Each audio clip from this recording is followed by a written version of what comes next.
doy la bienvenida a esta serie de videos que denominé Decodificando tu síntoma. En esta oportunidad vamos a estar decodificando el síntoma del bruxismo. Si vos padeces este síntoma, presta mucha atención. La definición clínica de este síntoma dice que es la costumbre de rechinar los dientes causando una posible contractura inconsciente de los músculos elevadores de la mandíbula.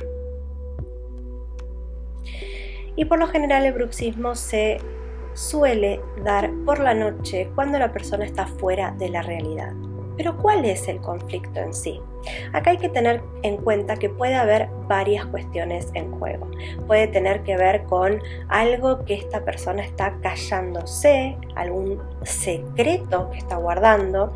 Quizás también sea un miedo a hablar, por miedo a provocar alguna pelea o algún conflicto con lo que pueda llegar a decir, y muchas veces también tiene que ver con un enojo reprimido, esas ganas de gritar, de decir algo o hacer algo y simplemente no poder hacerlo libremente.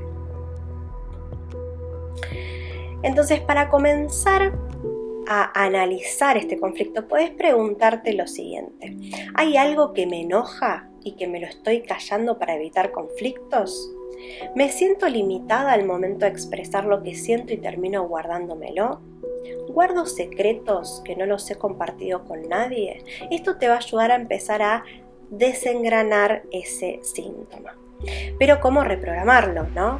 Bueno, tenemos algunas opciones. Puedes armar tus propias afirmaciones y repetirlas a diario frente al espejo, dándote esta seguridad o esta confianza de que podés expresar lo que tenés ganas de expresar libremente, de una manera segura, sintiéndote a salvo y tranquila. Pero es importante que armes tus propias afirmaciones.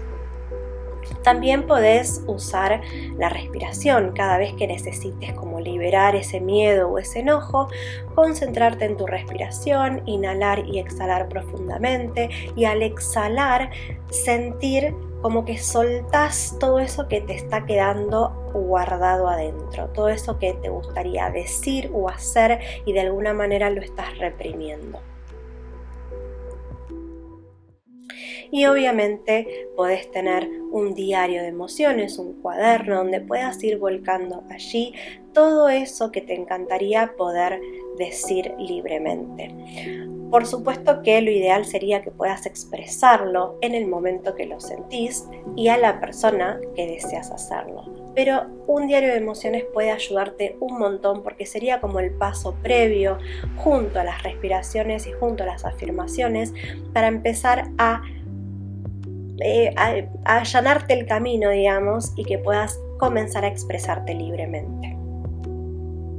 Si te gustó este video, te pido porfa que me dejes tu like, y si querés seguir viendo más videos, más decodificando más síntomas, te invito a que te suscribas y no dejes de activar la campanita para no perderte ninguna novedad.